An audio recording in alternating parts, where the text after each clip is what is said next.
Bags down, spikes on. Welcome to the track. My name is Colin Weitzman, going to be your host for this episode of Track World News. And we've had a bunch of different things going on this past week and a lot of stuff to look forward to. So let's jump right into it. Before we get into things, make sure that you follow, like the show, subscribe, give it a rating, all that good stuff. Really helps us know that you're enjoying what you're listening to and keeps us moving forward. So thank you all for the support so far, and let's keep it going. First, let's get into some not so great news. So just recently, I believe it was 3 or 4 days ago, the NCAA announced that they are going to be canceling all of the Division III Winter Championships due to low participation. So this also obviously includes indoor track and field, so there will be no NCAA championship for the Division III level. And that stinks because Division III is either the biggest or it's the second biggest amount of schools that compete. A lot, like most athletes are Division III athletes, and so that takes out a lot of athletes that aren't going to be able to compete. And I think that this is obviously due to that these programs and schools, since they're not as focused on athletics, they're more focused on the academic portion of, or they just don't have as big enough a budget because they're a smaller school or it's just a smaller program. They're not able to have these schools or these sports that don't make money to begin with, i.e. track and field just don't make a lot of money. Swimming doesn't make a lot of money. And now they're really just banking on basketball and Division III basketball. I mean, that doesn't make a ton compared to Division I. And now you're going to be taking away pretty much all of the attendance, and you don't really have TV rights to begin with. And so now it's just kind of like a hope to see what happens. And so it just doesn't make any financial sense, probably. And participation wise, a lot of the schools, I'm sure, they're just like, hey, we're going to board it up for this week or for this winter and hope for something outdoors or hope for something outside. So that stinks. I know a lot of my friends go and compete for Division III schools, or they did compete at Division III schools, and now to know that they are not going to be able to, or that if they were competing now, aren't going to be able to, and even the people that you don't know, I mean, those athletes, they're not going to be able to compete. They were practicing and training, and some of them, I'm sure, probably already had meets, and now they won't have it. So what are they going to do? Are they going to transfer, try to go somewhere else, maybe a Division II school that is going to have a championship, or Division I if they have that ability as well? Or is it going to be an area where it's just like, you know what, I'm going to hang up the spikes, or I'm going to maybe see if I can do this next year. It was great while it lasted, but it's not that big of a deal. I'm interested to see how that goes. So we'll keep an eye out for that on updates if anyone's transferring or whatever it is. So stinks, but we'll see how that goes. And so not great. Transferring onto a much bigger note or better note, we have some updates I want to do to kind of start this show off.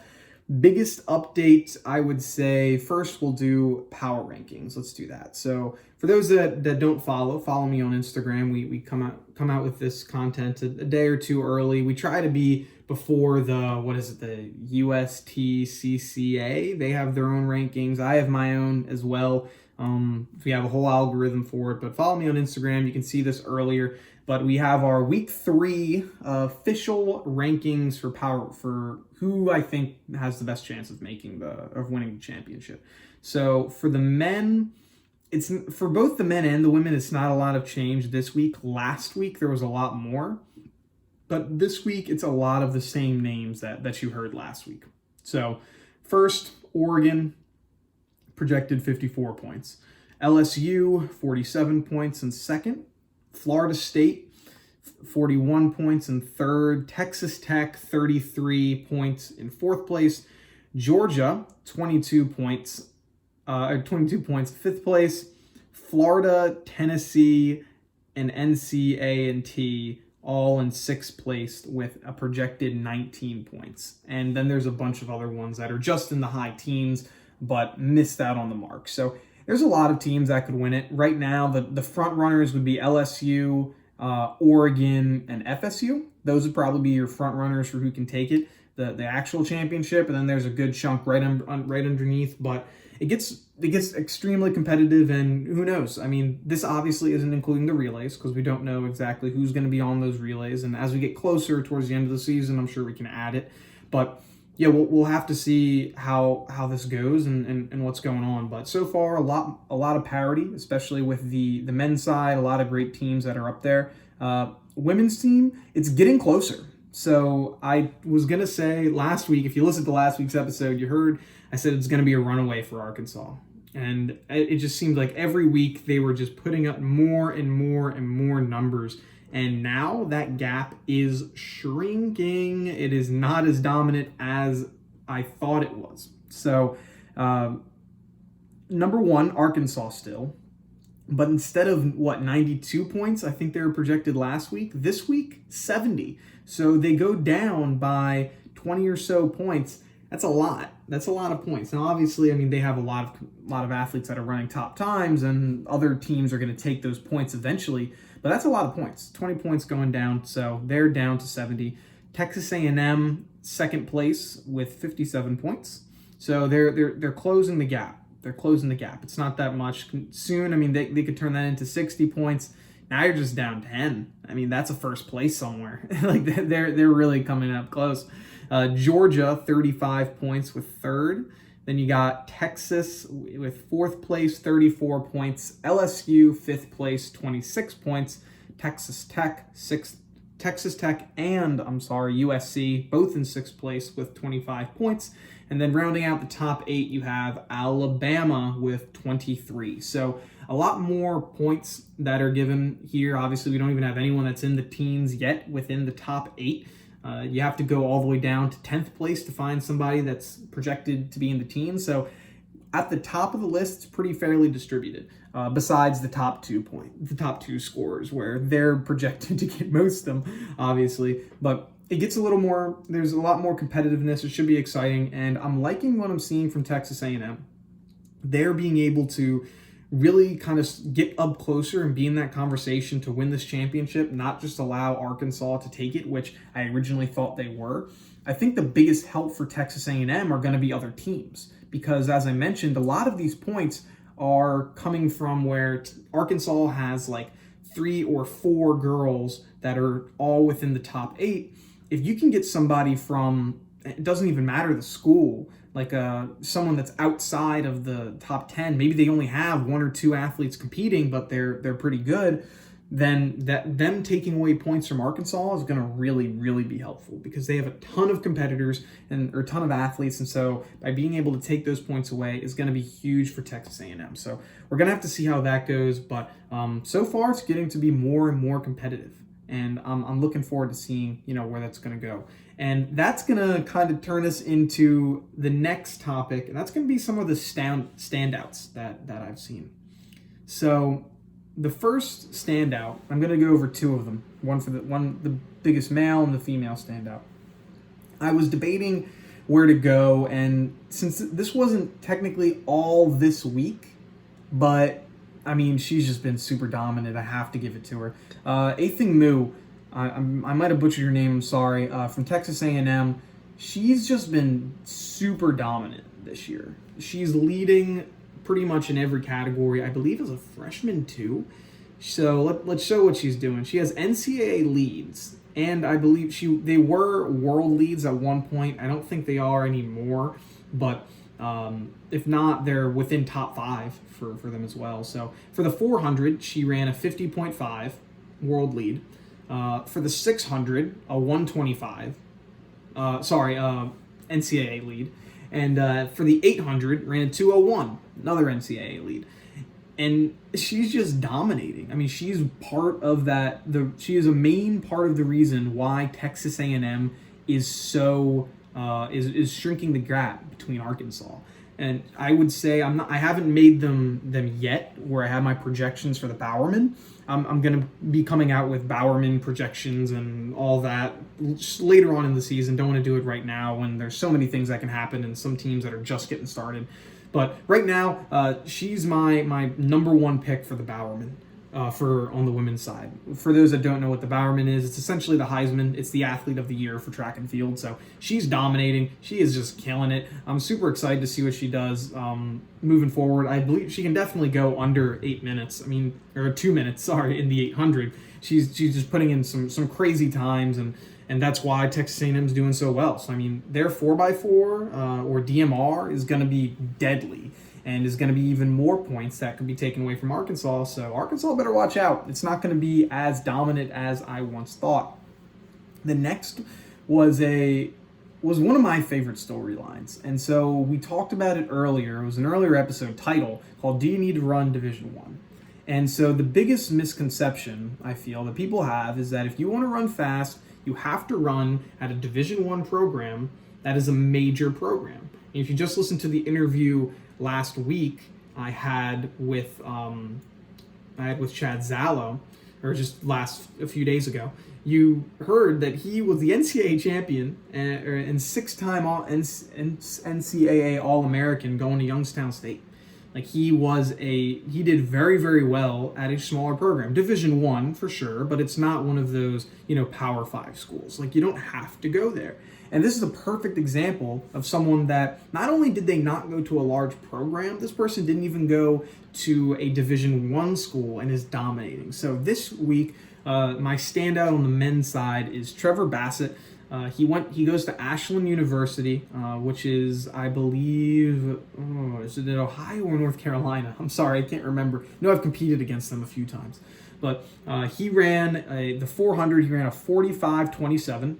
These were both at American Track League, which was another great meet. Keep it up, American Track League. Love what you're doing. And so he ran a 45:27, which was an NCAA Division II record, and it was also it's the number one time in the NCAA for all divisions, Division 1, 2, 3, NAIA, all that. Number one time in college.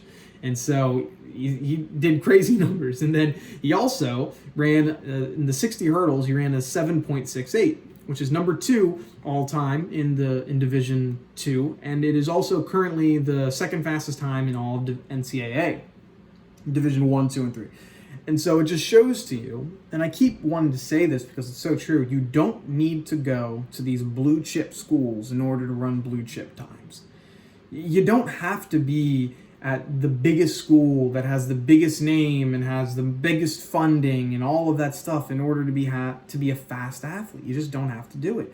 You can run fast, throw far, jump high at any school, anywhere.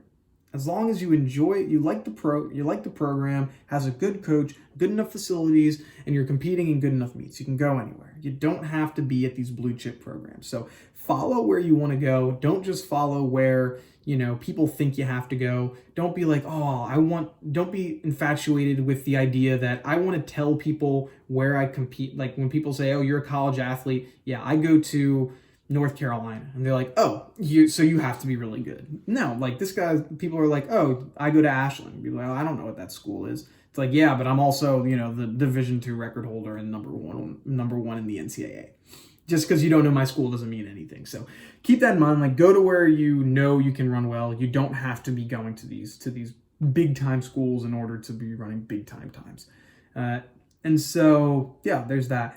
And then now I want to get into a little preview for next week, something that I'm really looking forward to with the upcoming meet, New Balance Indoor Grand Prix. So this is going to be probably the biggest meet of the year, biggest indoor meet for sure, because World Championships is canceled. But we have the biggest names that are going to be in it. So this is happening February 13th in, I believe, Staten Island. So Ocean Breeze facility. It's a great place to run. I've competed there a few times. It's really awesome. And so right now we have Noah Lyles, Brumell, McLaughlin, and Centrowitz that are already confirmed, and a lot more names that are coming. So it's going to be a huge meet. Make sure that you tune in. I'm not sure exactly where it is. I think it's being streamed on YouTube. Might be on ESPN or maybe one of the other flagship programs, but it's going to be a huge one. If you thought that American Track League has had a lot of meetings, this is going to be a big one. So do not miss out on that one. I'm certainly excited for it. And then now I wanted to, I've been reading the comments, or I put out the poll the other day saying, what are some things that you guys want to be seeing more often? What are some things that you're interested in? And the most responded or most liked response was that you want to hear some more personal stories of me when I ran track and field, and some interesting things that happened to me. And so I was thinking about it, like, what are some interesting stories, some crazy things that happened when I was competing? And the first one that came to mind was the time that I had to compete and run for my rival high school in a meet. And let me tell you how that happened. So in middle school, I went to this school called Strathaven High School, public school just outside of Philadelphia. And I started in 7th grade, really enjoyed it, decided to come on back my 8th grade year, and I was doing pretty well. I was doing well enough. And so we had a dual meet, so it's just us and another school called Conestoga. And so we're demolishing them. Our team was pretty big for middle school. We had 60, 70 kids that were on the team, and they only had about 20 or less. So we were beating them in numbers, and just skill-wise, we were pretty good. And so by the time the 4x1 happened, which for those that don't know, and at least in middle school where we're from, we were already demolishing them by a lot, and it was pretty much like the meet was over. Like it was pretty much done at that point. And for middle school track, at least where I grew up doing middle school track, there are weight classes. So it's not like in high school or college or professional level where you compete against anyone.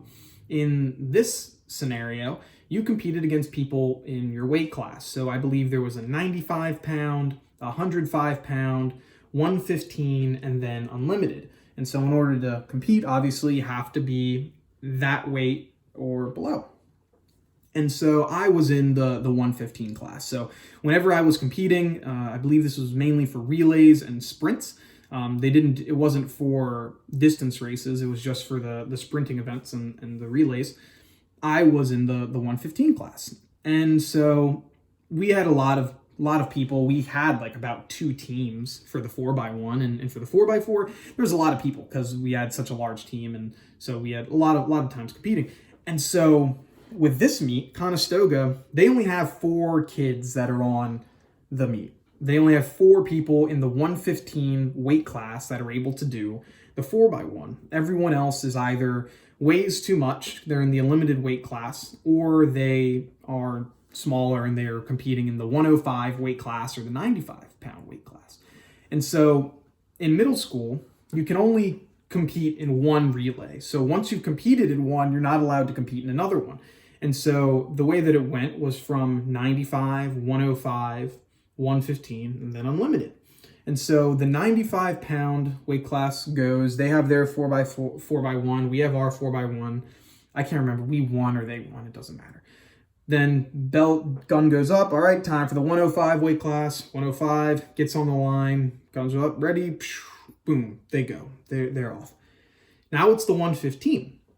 And so by this point, I was going to run, but there was no need since the meet was already over. So I'm standing now on the side. They're like, "Hey, Colin, like let's get out. Let's put somebody else in so they can run for this weight class." And so I'm standing out, and the other guys, they're doing their warm-ups, where you're putting the tape down and just like doing a little stride. And one of the guys on their team, it was their 3rd leg, so right on the curve. One of the guys on their team gets like hurt when he's doing his warm-ups. I remember, I'm like, how do you hurt yourself doing your warm-up? He goes and does his stride, and like he pulls up, and like he's like holding his hamstring, and he falls down like, I'm in pain. And so everyone's like, oh crap, well, it's only 2 teams because it's only my team versus his team, and this guy's hurting and he obviously can't run. I mean, so we're just gonna call it off? Like, we don't want to have everybody in this time just go for nothing, right? And they can't have anyone in the 105 class run because they've already ran. They can't have anyone in the 95 pound class run because they've already ran. And they can't have anyone in the unlimited class run because it wouldn't be fair. It's in a different class.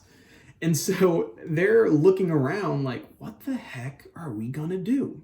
And so I'm like, hey, I'll run for you. I'll help you out. And the coach is like, they go up to my coach and said, hey, Coach Taylor, are you okay with letting Colin run for our injured runner? And he's like, I guess, like, go ahead. And so I put on their jersey. I line up on their third guy, and I'm just like, wow, this is so bizarre. I have no idea, like, what we do. Like, does this guy know what my steps are? Because I know I was significantly faster than this person. So, like, I just let him know, like, hey, like, go, like, push it back a little bit, like, just leave a little later. Not too much later, but leave a little later. And I was gonna, try to figure it out on the fly. And so we run, and we're getting beat by a little bit. First two legs, you're not going to get beat by a ton by that point. And so it comes to me, and we're losing by a little bit. I'm talking about me and Conestoga. Like, I was running for their team. Their team was losing. And so I'm thinking, like, what am I going to do? Am I going to, like, want our team to win and let that guy, go fast and I'll run slow? I'm like, screw that. Like, I want to win. I want to win on my team, even though I'm not on my team. So I get the baton. Like, it was terrible handoff, worst handoff I've ever experienced. I mean, we had no practice. I just got there. Of course it's going to be bad. And so we get the baton. I'm running, catch up to the guy. And so now we're in the lead by just a little bit. Like, and so I'm running against my teammate because I was normally the second leg. And so I would hand off to this guy, I believe Connor. And so I'm looking at him like, I'm going to try to beat you, man. And so we catch up. So it's about head to head, and hand the baton off to our guy, or the guy on Conestoga. And luckily it's not terrible. Like, we kind of buffed it a little bit, but we figured it out, got it off. And the one thing is, the guy that was our anchor leg is the Conestoga's anchor leg is really fast. They didn't have many other fast people on their team, but they had the one guy. One guy was really fast. And so handed off. Our team, my old team, or my current team, Strathaven, they buffed it up a little bit and had to slow down. And so that just gave a window open for Conestoga. I handed off clean enough. He gets it, bolts around, ends up winning. And so I actually ended up being on a team that got points for Conestoga, my rival high school, while I was competing for them, even though I went to school at Strathaven. So it was a wild time. It was funny. I enjoyed it. I remember getting some trash from my school saying, why would you let them win? Like, why'd you do that? And I'm like, hey, I'm a competitor. I wanted to win. It was fun. So enjoyed that. And luckily my team ended up coming out with the win anyway. So it's not like it affected us too much, but that was a crazy time. And that's something I'll always remember. And so I'll try to add every once in a while, not every single episode, but every once in a while we'll add some stories to our episodes to be able to have something else to add for you. So we'll do that maybe once or twice a month. Awesome. Well, thanks guys. Hope you enjoyed this episode of Track World News. My name is Colin Weitzman. As I said before, make sure that you follow us on Instagram if you want some more content. That is at Track World News. And then make sure you also subscribe to the show. We're going to be coming out with some really cool things within the next month, within the next few weeks. So make sure you tune in. But yeah, subscribe to the show, leave a rating, give us 5 stars. It's all super supportive, and I really love everything that you guys have been doing. It shows us that you're liking what's going on. So have a good one, and we'll see you later. Peace.